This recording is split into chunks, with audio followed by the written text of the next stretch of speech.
Hi friends, welcome to our channel.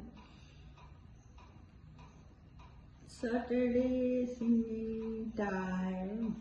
Chilukama, wana chilukama, chilukama, wana chilukama. Nela chinna boye chudu, nela chinna boye chudu. Batukama, batukama, meghala dagundi.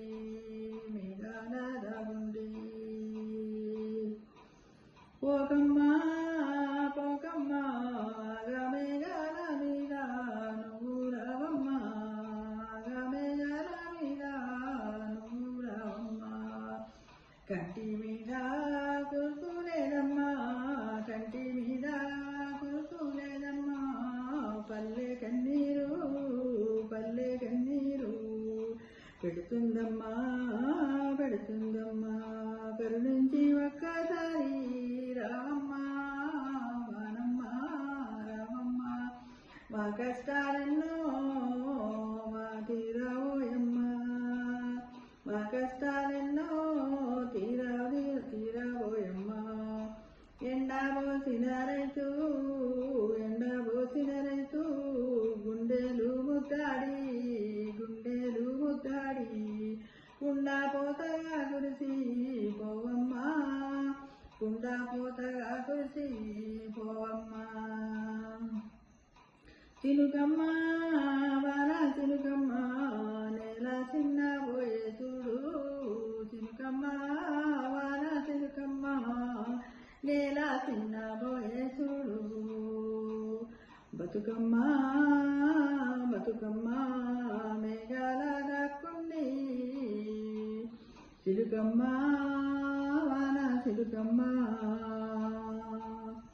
రామమ్మా వాన చిలుకమ్మా నీవు వచ్చి రైతు గుండెల్లో సంతోషాన్ని నింపమ్మా చిలుకమ్మా వాన చిలుకమ్మా ఇలా ఎండిపోయినదమ్మా తొందరగా రావమ్మా పచ్చని పాడి పంటలతో రైతు గుండెల్లో ఆనందాన్ని నింపమ్మా చిలుకమ్మా వాన చిలుకమ్మా రైతు కష్టాలన్నీ తీర్చవమ్మా చిలుకమ్మా వాన చిలుకమ్మా రావమ్మా చిలుకమ్మా వాన చిలుకమ్మా స్వాగతం చిలుకమ్మా వాన చిలుకమ్మా అంటూ ఒక రైతు యొక్క మనోభావం గురించి ఇలా వర్షం పడట్లేదు కదా, రైతు తను ఏం చేశాడు, కొంచెం వర్షం పడ్డ వెంటనే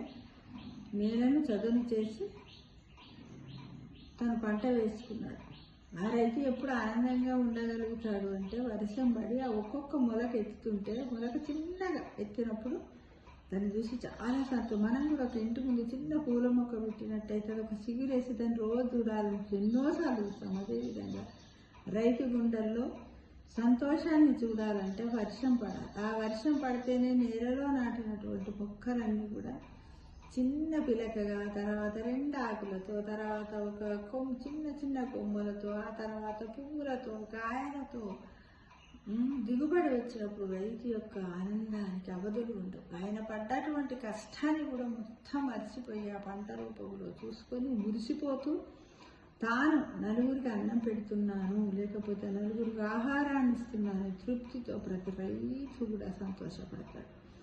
ఎందుకంటే మొన్న జూలై 8 రోజు రైతు దినోత్సవం కదా.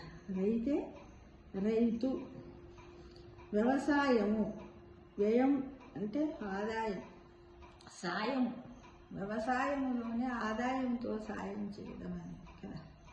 వ్యవసాయం ఎలా ప్రతి సాయం చేసేవాడు, అంటే వ్యయం ఎంతో ఖర్చుతో సాయం చేసేవాడు వ్యవసాయదారుడు. కాబట్టి రైతు గుండెల్లో సంతోషం కలగాలంటే పరిస్థితులు అనుకూలించి పచ్చని పంటలకు తగ్గ పంట దిగుబడి వచ్చినప్పుడు రైతు ఆనందంగా ఉండగలుగుతాడు. ఇంకా 4 రకాల పంటలను వేసి మనందరికి కూడా సంపూర్ణమైనటువంటి ఆహారాన్ని, పోషక విలువలు ఉన్నటువంటి ఆహారాన్ని మనకు ఇవ్వగలుగుతాడు ఫ్రెండ్స్. కాబట్టి మనమందరం కూడా వ్యవసాయం చెయ్యని వాళ్ళందరం కూడా ఈ వ్యవసాయదారుల గురించి మనం ప్రతిరోజు భగవంతుడిని మనం ప్రార్థిస్తూ వారికి శుభాభినందనలు, పాదాభివందనలు మనవంతుగా తెలియజేయాలని ప్రతి ఒక్కరిని ఆశిస్తున్నాను. Thank you.